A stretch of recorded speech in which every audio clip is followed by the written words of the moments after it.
Tech day fertility అమ్మ అనే పిలుపుకు శ్రీకారం చుట్టండి. పొందండి ఉచిత మొదటి కన్సల్టేషన్, మొదటి స్కాన్. సంప్రదించండి 8880747474. తప్పు చేశారా? ప్రూఫ్ చూపియండి, కనీసం ఒక్క ప్రూఫ్ చూపియండి. మస్తు చూసినాం మేము. ఇప్పుడు బయటకు రండి, ఇట్లా కాదు, ఇక్కడ కాదండి, మీరు లోపలికి వచ్చండి, బయటకు వెళ్ళండి. అసలు కోర్టు రావద్దు, అట్లా మాట్లాడడానికి లేదు,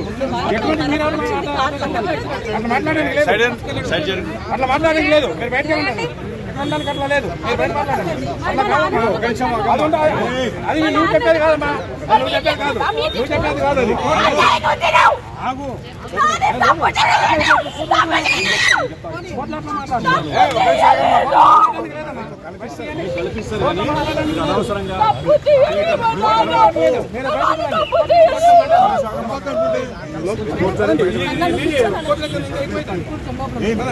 ఈ టైంలో కాదు,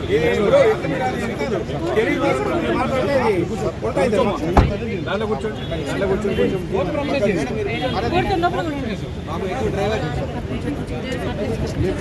ఈరోజు ప్రణయ్ కేసు విషయంలో నల్లగొండలో వచ్చినటువంటి తీర్పు ఏదైతే ఉందో ఆ తీర్పు ఒక నేరస్తులకు ఒక కనువిప్పు అనేది కలగాలి, కనువిప్పు కావాలి.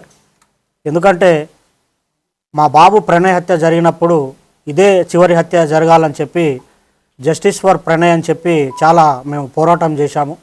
కానీ ఆ హత్య తర్వాత కూడా చాలా హత్యలు జరగటం అనేది జరిగింది. అయితే ఈ హత్య తర్వాత జరిగినటువంటి హత్యలు చేసిన వాళ్ళకి కానివ్వండి, కులాన్ని పట్టుకొని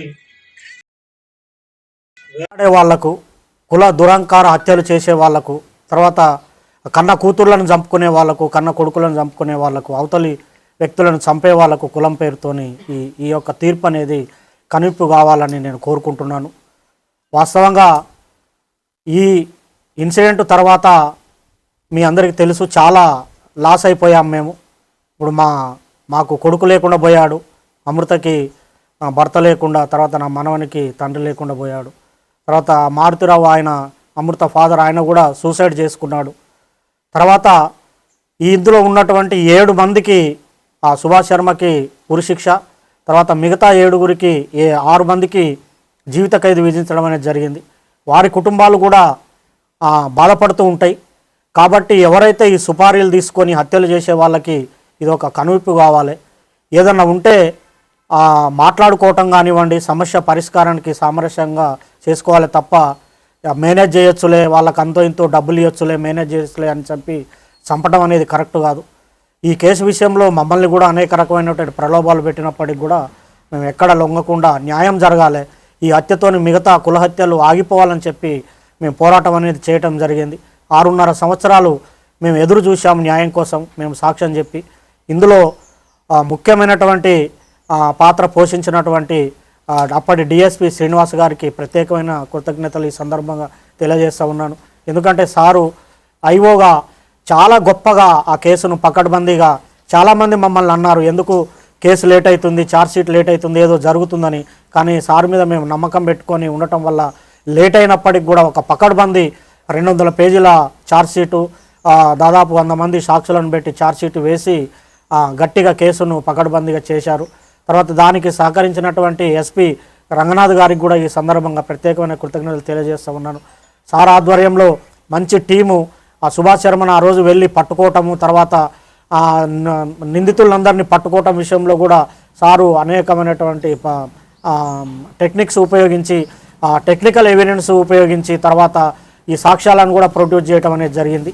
అందులో ఇంకొకటి ముఖ్యమైన విషయం ఏంటంటే ఈ కేసుకు వాదించినటువంటి అడ్వకేటు దర్శనం నరసింహ గారు చాలా గొప్ప వ్యక్తి ఆయన.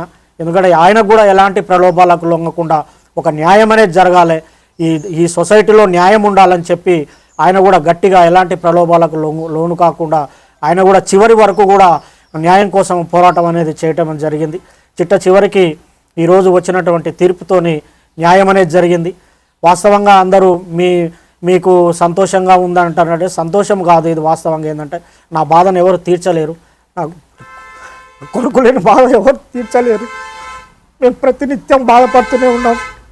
ఎవరన్నా బయట బాబులు కనపడప్పుడల్లా మా బాని క్లాస్మేట్స్ కనిపించినప్పుడల్లా బాధ ఉంటుంది.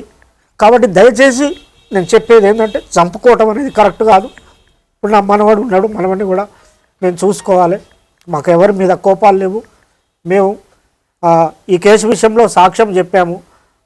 మా బాధ్యత మేము నిర్వర్తించాం. కేవలం ఈ హత్యలు ఆగాలనే ఉద్దేశంతోనే చెప్పాము తప్ప వేరే మరొకటి కాదని ఈ సందర్భంగా నేను తెలియజేస్తున్నాను.